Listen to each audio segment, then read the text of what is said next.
What's up guys, and welcome to another video. And recently a thread came up on Reddit about role-playing, and really wanted to make me remake this video, because I recorded this before. I've wanted to make this video for a long time, but I never ended up publishing it because I didn't really think it was good enough, and I didn't really like the way I worded certain things.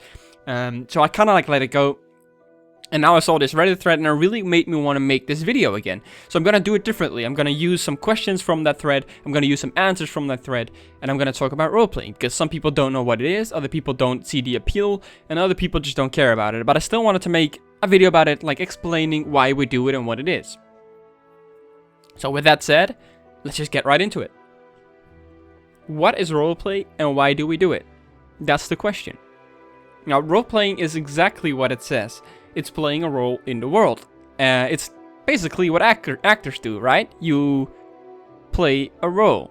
It's quite literal. So you are part of the world. In this case, the creator ArenaNet made. Sometimes people make their own worlds. In this case, we're in Guild Wars 2 because that's the game I role playing. And you take part in stories that you or others make up. It's really like being a mix between an actor and a writer. And someone on Reddit actually explained this question, like what is the appeal of role-playing, really well and really briefly. And I always personally struggle with explaining briefly what it is. I always need really long explanations. So I'm just quickly gonna read this out to you guys, right? So firstly, the person asked, what is the appeal of roleplay? I see him all the time. And this was the answer. It's fun. I usually describe it as a combination between collaborative writing and improv theater. It goes way back to tabletop games, where what action a character takes are determined not only by their stats, but by their personality and life experience, and that adds a lot of depth to the activity. It's natural for people who are inclined to storytelling to come up with backgrounds, personalities, and motivations for their in-game characters. That becomes more fun when you meet with like-minded people and see what happens when those characters meet. This is spot on. This is just perfect, right? This is just absolutely spot on. This is why it's fun. Now, this is not only why it's fun, but it's definitely the main motivation for most people. Personally, I also really like to immerse into the world much more. You look into the lore and you think about stuff that you usually wouldn't really think about. Like, would this be possible? Would that be possible? Well, you actually start to look into certain rules within the world, right? How does the world of Terraria works? And you start to read up on certain stuff. And you learn so much more from about the lore and about, like, certain races and factions you otherwise probably wouldn't even have thought about. So, when I started playing Guild Wars 2, I wasn't a roleplayer. I started roleplaying at the launch of Guild Wars 2, basically. So my first character was my role-playing character, and I started going from there. The problem was, however, that I didn't know anything about the lore. Now, there's one thing you can do, right? You play a human, and you have to know the lore, because your human has to know the history of the world, basically. Like, pretty much, not everything, but, you know, it's reasonable to assume that your human character knows the history of the world somewhat. But I didn't personally. Like, my character would have to know it, but I personally, as a player, don't know it.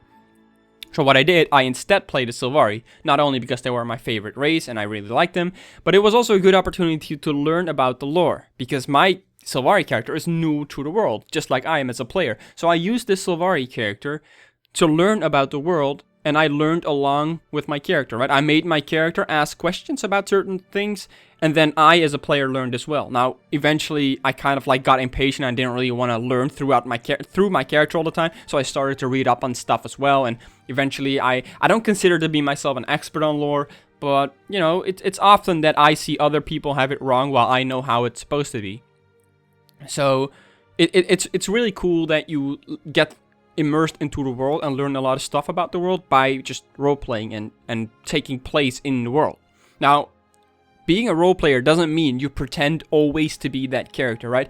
The people I roleplay with know that I'm a guy in real life, even though my main character is a female character. Like, I represent a female character. I play that character. But the people know I'm possibly not a guy. Like, some people, like, a lot of people know, but some people who I've never, like, even played with, like, you know, they're not gonna instantly assume, oh, he plays a female, that's a female character, so there has to be a woman behind the screen. I know plenty of women who play a male character and the other way around, you know, it's just, you just play a character and you represent them in game, and you decide what their personalities are. Another thing that someone said in the Reddit thread was that they thought it was funny that role players don't always have situational awareness. Like, they stand around a lodge in the Shiver Peaks, some guys come and they basically wreck the lore. Not the lore, the lodge. and they completely destroy to the ground, and the person thought it was funny that the roleplayers just ignore it and just keep standing around talking to each other as if it doesn't happen, right? But that's not really how roleplaying works. It can, but it doesn't always, and I made a post about this, like I replied to them explaining it. I'm gonna read that out to you guys as well, because what's the point in trying to explain it now while I already explained it to someone else and I can just use that answer. So what I said was, that's not really how role-playing works. It can, it doesn't always. These events bring the world to life, sure, but this happens every few minutes, only to end up with the lodge rising back up from the ground and getting wrecked again. We simply pretend it's our lodge, where there are no random senseless attacks from NPCs. If we want our lodge attacked, we make an event out of it, which is dungeon mastered by a specific person, usually the person who leads the event. I'm personally in a guild with a lodge in the Shiver Peaks, where every few minutes a Svanir comes by and he attacks to prove himself or whatever. I don't even know what he wants. Like, he wants to prove himself, something like that. We don't acknowledge him in character. Like, he's not there. We just roleplay and we pretend he's not there. It's our lodge, but the events around it don't necessarily represent of what's happening. I mean, the lodge even has an in-game name, a waypoint, and a point of interest, and even the NPC owner stands outside. But where else are we supposed to go? The real world of Tyria is much bigger than what the game represents. So there's maybe like, on one map, there's like 5 lodges, but in reality in Tyria, there would be maybe dozens, right? And we have to be at some lodge, we just have to pick one that's represented in-game, because otherwise we have nowhere to go. You can travel through a zone as some kind of adventurous group and run into dynamic events. Sure, that's fun, and you can really make it a thing. And some guilds or role-playing groups really base their entire style on this kind of roleplay, and even I've done it.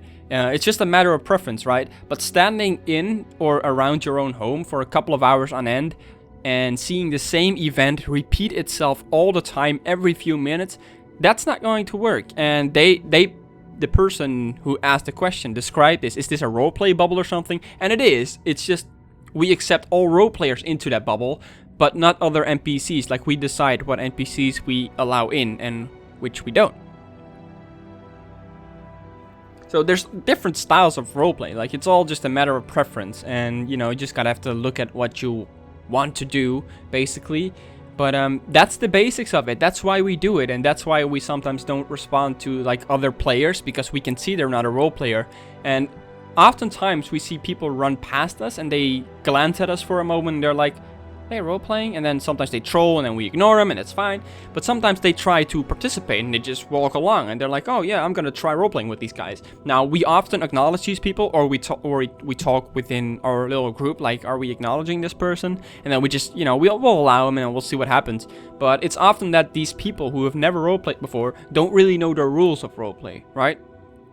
So they show up as some kind of demon vampire, and that's not how the world works. You have to stick to the lore, and your character has to match everything that ArenaNet set up and the rules and stuff. So yeah, we often acknowledge them, and then when they do something wrong, we kindly let them know, like politely say like, yeah, that's not really how it works. Other times we're like, yeah, we'll just let that slide. It's gonna move away and we're never gonna see him again anyway.